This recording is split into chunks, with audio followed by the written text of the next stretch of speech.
Some tough talk ahead of the meeting from Wisconsin Republican Congressman Mike Gallagher. Watch this.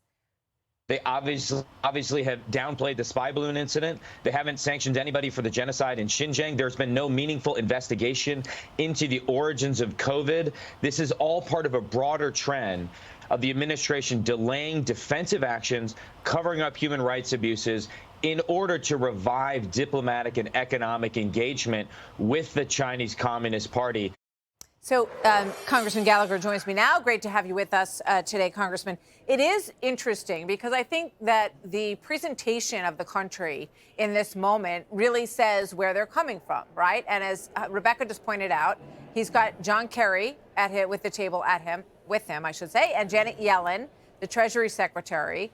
And we know that the president just essentially said last night at this fundraiser that this reestablishment of American leadership in the world is evidenced in this meeting.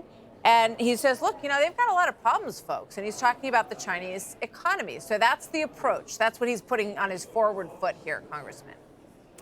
Well, since the G20 summit, the president has been making that argument. It's a very dangerous argument. The idea that because she has domestic economic problems, he's going to become less aggressive abroad. Since he said that initially in Vietnam, she has undermined the argument because he's gotten more aggressive. All we have done is normalize an unprecedented tempo of pressure against Taiwan.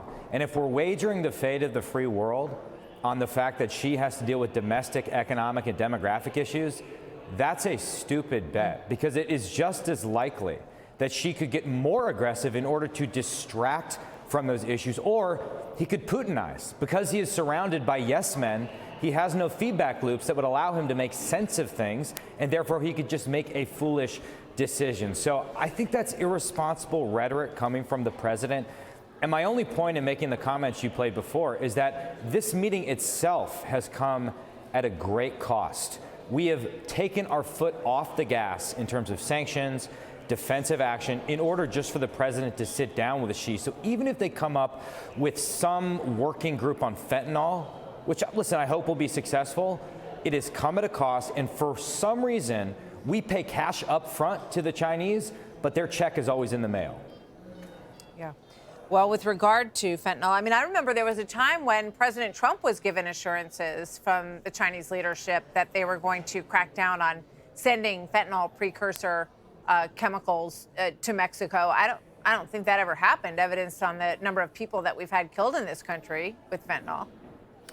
No, and they scheduled fentanyl about 5 years ago, but all that happened is that they started to move to precursor production. They shipped the precursors to the drug trafficking organizations in Mexico, and those flow across the southern border and kill tens of thousands of Americans every year, which is why we've asked the administration to press the CCP on know your customer rules for fentanyl precursor production. If you go back even further to the Obama administration, and I do believe with Kerry and Yellen taking the lead, we are seeing a reversion to the Obama-era foreign policy on China. Remember, Xi Jinping stood in the Rose Garden and promised, to lessen cyber intrusions in America, as well as reduce the militarization of the South China Sea, and then promptly went and increased his activity on both of those fronts. Just goes to show we have to be very careful and have a clear-eyed view of who we're dealing with in terms of this Marxist, Leninist organization that is the Chinese Communist Party. And it seems that countries are seizing on this moment because you see how aggressive, as Rebecca Heinrichs was pointing out, and you have with us many times, Congressman,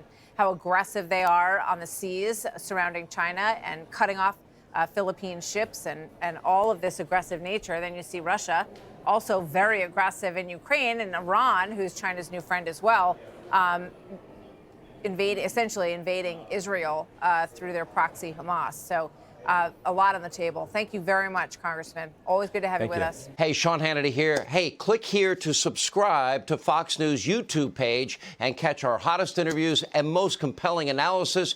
You will not get it anywhere else.